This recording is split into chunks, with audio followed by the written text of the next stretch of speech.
The air was electric during what was supposed to be a routine political panel on one of the nation's top news networks.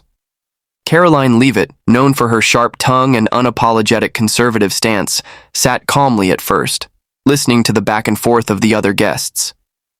But as the discussion turned toward the influence of celebrities in American politics, something in her demeanor changed. Without warning, she leaned forward, her voice slicing through the conversation with brutal precision. She began speaking, not in generalities, but in pointed accusations aimed squarely at a single figure, one of Hollywood's most respected actors. The studio went dead silent for a moment, the hosts visibly stunned as Leavitt laid out her attack. She accused the actor of a decades-long pattern of shady financial dealings, political manipulation, and unethical ties to controversial organizations. She claimed to have access to sealed court documents and private communications that, if made public, would destroy his credibility forever. Her words were delivered without a hint of hesitation, each sentence hitting harder than the last, as if she had been rehearsing this moment for weeks. Viewers at home were left gasping.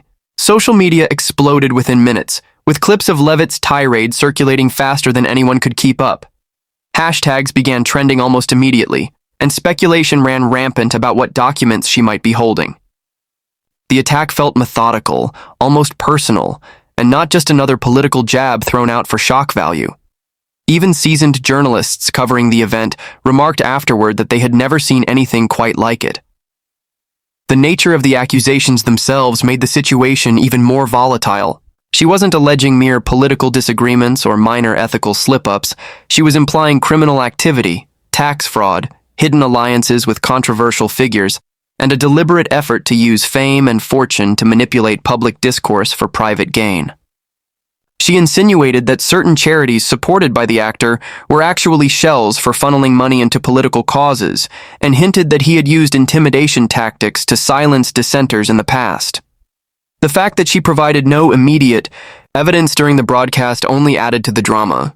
Her assertion that she would be releasing documents soon left a cloud of suspicion hanging over everything, giving just enough fuel for critics to speculate wildly and for supporters to rally to her defense. The network hosting the event found itself at the center of controversy as well, accused by some of orchestrating the moment to drive ratings and by others of failing to immediately fact-check Leavitt's incendiary claims. Behind the scenes, insiders revealed that producers were blindsided by the attack. No one had been informed ahead of time that Leavitt planned to drop such bombshell allegations live on air. Panelists sitting beside her reportedly looked on in shock, unsure whether they should challenge her claims, support her bravery, or simply stay silent to avoid being pulled into the firestorm. Some later admitted they regretted not pushing back harder in the moment, recognizing only too late how damaging the accusations could be without immediate context or proof. What made the situation even more volatile was that the actor had recently made headlines for his outspoken political opinions, becoming an increasingly controversial figure among certain political circles. Leavitt's attack seemed not only calculated but timed to inflict maximum damage, aligning perfectly with a broader narrative that some factions had been trying to build for months. That Hollywood elites were corrupt, untouchable, and out of step with the American people. By the time the segment ended, it was clear the panel would not be remembered for its original topic. The focus had shifted entirely to the allegations, the stunned reaction of everyone in the room, and the looming question, would Karoline Leavitt follow through and provide the evidence she claimed to have, or was this an extraordinary act of political theater that would backfire spectacularly?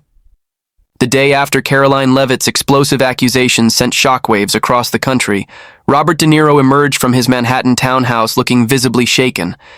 Normally a man of few public words outside of his films, De Niro now found himself at the center of a firestorm he could no longer ignore. The media had camped outside his home for hours, cameras poised and ready as rumors swirled online about the so-called evidence Leavitt claimed to have. For a few tense moments, it seemed he might retreat and avoid speaking altogether. But then, stepping into the flashing lights with a somber expression, he faced the cameras head-on. Wearing a simple black jacket and jeans, De Niro looked every bit a man carrying the weight of decades on his shoulders. His hands trembled slightly as he pulled a prepared statement from his pocket, but before he could even begin reading, Emotion overtook him. His voice, always so commanding on screen, cracked as he tried to speak. Reporters instinctively fell silent, realizing they were witnessing something rare. Robert De Niro, the unshakable legend, fighting back tears in public. He cleared his throat and began. I have spent my life trying to tell the truth through my work, standing up for what I believe in. But yesterday, I was accused of things so false, so hurtful, it has shaken me to my core. His words were deliberate, but his vulnerability was unmistakable. For a man who had portrayed mobsters, boxers, and hardened heroes, seeing him this way, raw and human, was jarring. He spoke briefly about his family, mentioning how his children had been bombarded with hateful messages overnight. His grandchildren, he said, had asked why people were saying such terrible things about their grandfather. De Niro's hands visibly tightened into fists at his sides as he recalled that moment, and for a split second, the anger flashed across his face before being swallowed again by grief. This isn't just an attack on me, he said, voice quivering. It's an attack on every person who believes in honesty and decency. The cameras captured every second, and soon, clips of the emotional address were broadcast across the world. Analysts and commentators who had been skeptical hours before now found themselves grappling with a very different image of the man at the center of the controversy. Here was not an arrogant celebrity brushing off criticism, but a wounded father and grandfather grappling publicly with the cost of an unproven accusation. In the crowd, some longtime fans called out words of support, shouting that they believed him, that he didn't need to prove anything. De Niro managed a faint smile of gratitude, but quickly refocused, stressing the seriousness of what was unfolding. He made it clear that while he was heartbroken, he was not powerless. I will not allow lies to define my life's work or destroy the trust so many people have placed in me over the years, he said, his voice growing stronger with each word. At one point, the emotion overwhelmed him again. De Niro paused, pressing the heels of his hands into his eyes to stop the tears. A few sympathetic murmurs rippled through the press corps, a rare moment of humanity between celebrity and media. When he continued, it was with a renewed steadiness. He announced that his legal team was already preparing to take action and that within the next 24 hours, they would present hard evidence to dismantle the falsehoods being spread. There was no swagger in De Niro's voice that day, no cinematic bravado. Instead, there was a man bearing his pain, standing at a crossroads between destruction and redemption. It was clear to everyone watching that this moment would define not just the next few days, but perhaps the rest of his public life. The following morning, as the media frenzy showed no signs of slowing, Robert De Niro's legal team moved with calculated precision. A hastily organized press conference was announced outside the New York County Courthouse, where a small army of reporters, photographers, and curious onlookers gathered under gray, drizzling skies. The tension was palpable. For nearly 24 hours, speculation had dominated headlines, with some believing De Niro would remain silent and others wondering if Karoline Leavitt's allegations might somehow contain a kernel of truth. Few expected what happened next. Shortly after noon, De Niro himself appeared, this time flanked by his attorneys, standing tall despite the emotional wounds still clearly visible on his face. He carried a thick manila folder in one hand, which he placed on the podium with an audible thud. Without preamble, his lead attorney began methodically laying out what was inside. Over 400 pages of court receipts, financial records, tax filings, and certified correspondence, all carefully curated to dismantle each of Leavitt's claims one by one. For the first time since the accusations surfaced, the narrative began to shift. The documents revealed that the so-called charitable fraud Leavitt had referenced involved fully audited nonprofit organizations, all of which had been previously cleared by federal regulators. Detailed tax returns showed not only transparency, but also significant personal contributions De Niro had made. Contributions that had, in some cases, saved struggling community programs from collapse. There was no evidence of money laundering, no shell organizations, no clandestine political payoffs. Every allegation that had been flung at him unraveled under the weight of cold, hard proof. The revelations didn't stop there.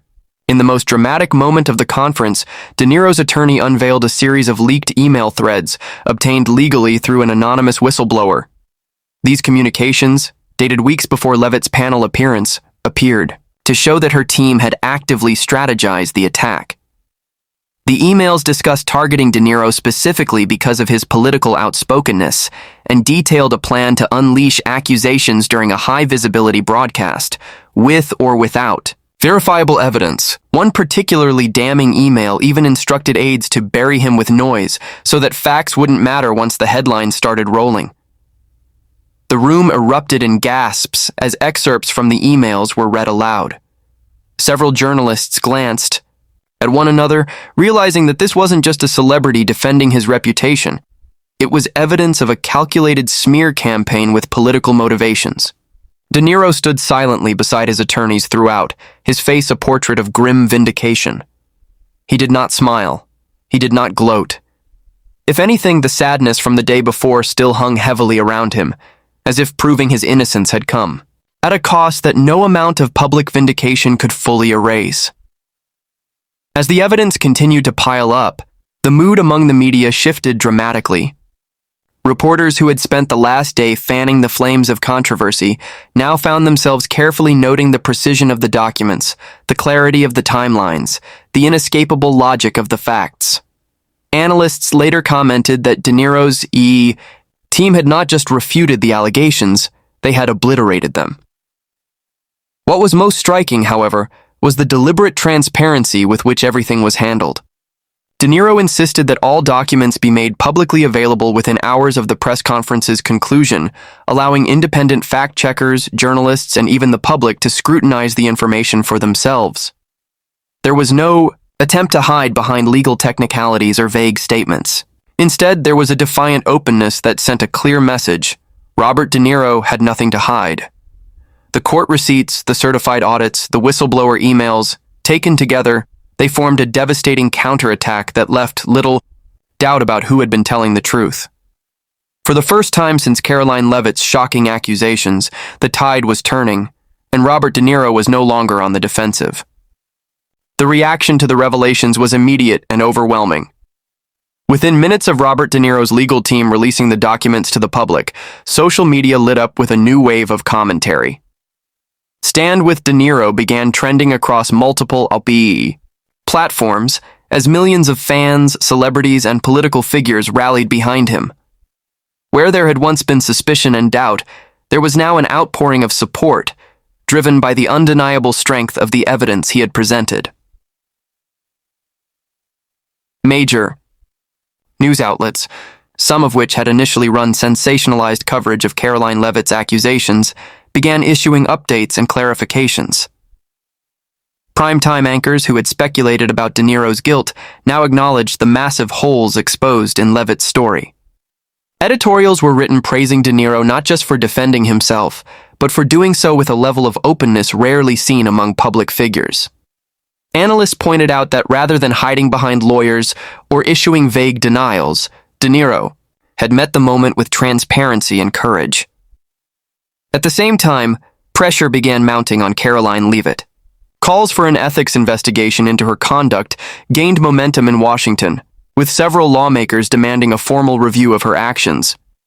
Critics accused her of weaponizing false information for political gain, undermining public trust in both political discourse and the justice system.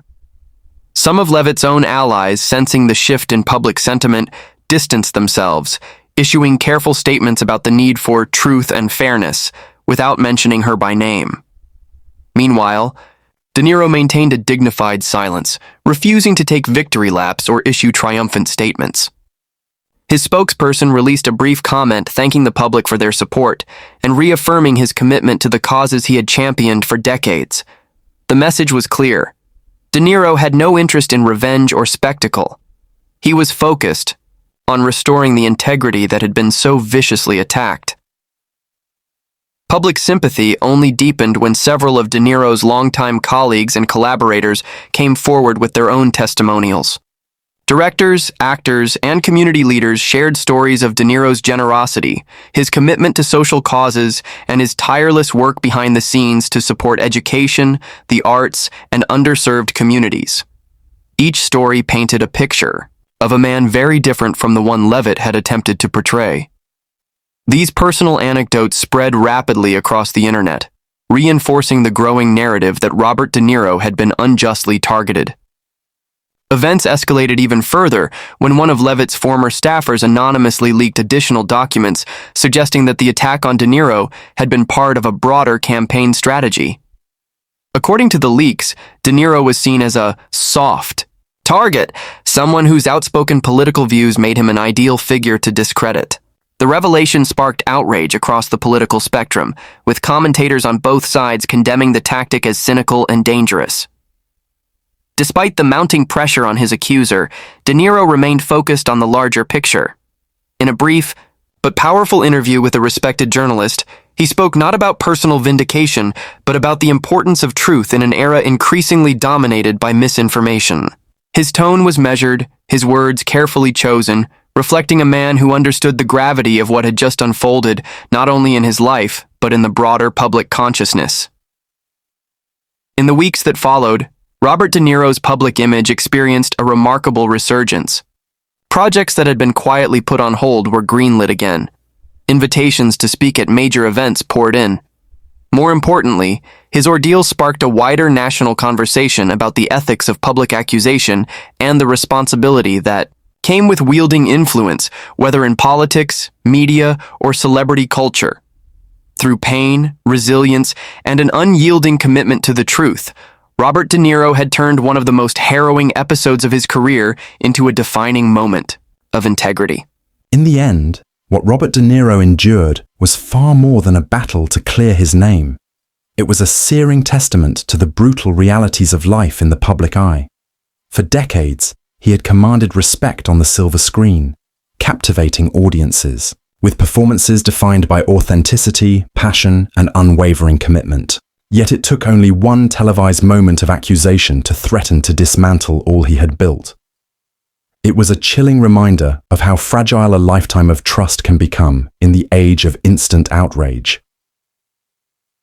Through it all, De Niro stood not merely as an actor fighting a personal scandal, but as a symbol for anyone who has ever found themselves at the mercy of lies louder than truth. He could have retreated. He could have lashed out. He could have buried his head in legal defenses and private indignation.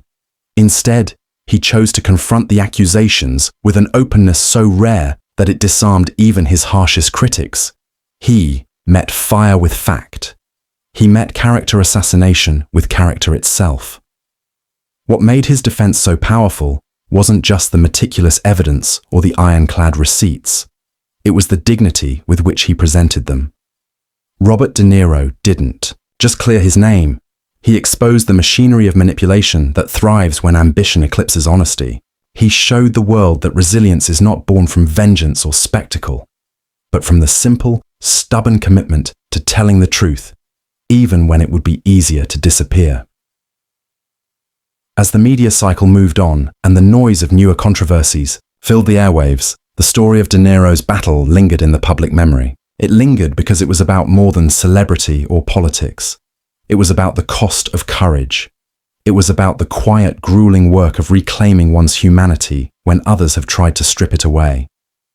It was about a man standing in the storm, battered but unbroken, refusing to let falsehoods be the final word on his life. In the months that followed, De Niro continued his work with the same quiet passion that had defined his career. He returned to film sets, to advocacy work, to his family, carrying with him the scars of the battle, but also the hard-earned knowledge that truth, while often slower to rise, ultimately endures longer than any lie. And in doing so, he offered a different kind of performance. Not scripted, not rehearsed, but perhaps the most important of his life. The attempted character assassination he survived became a case study taught in journalism schools, law classes, and public relations seminars across the country. Experts dissected every angle: the speed of misinformation, the psychology of public opinion, the legal strategy of open disclosure.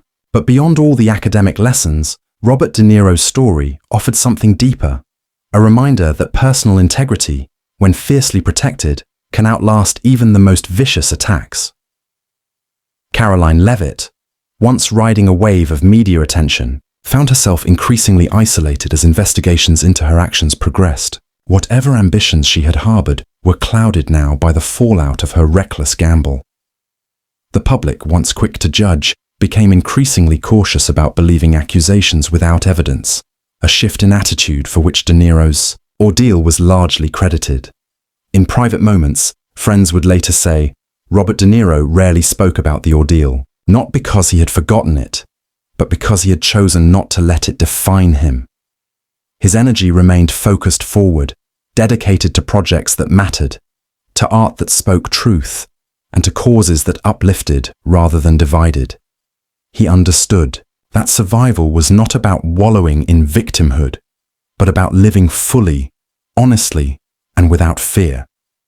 As for those who had stood by him when the storm raged hardest, the friends, the family, the quiet supporters, they knew they had witnessed something profound. They had seen a man's reputation dragged through the mud and then rebuilt, not through power or privilege, but through patience, resilience, and a relentless commitment to the facts. Robert De Niro's journey through accusation, heartbreak, and ultimate vindication was a brutal chapter in an otherwise extraordinary life. Yet it was precisely because it was so brutal, and because he met it with such humanity, that it will be remembered as one of his most important legacies. In a world increasingly eager to tear people down, De Niro reminded everyone that truth still matters, that dignity still matters, and that no matter how fierce the storm, a man who knows who he is can never truly be broken.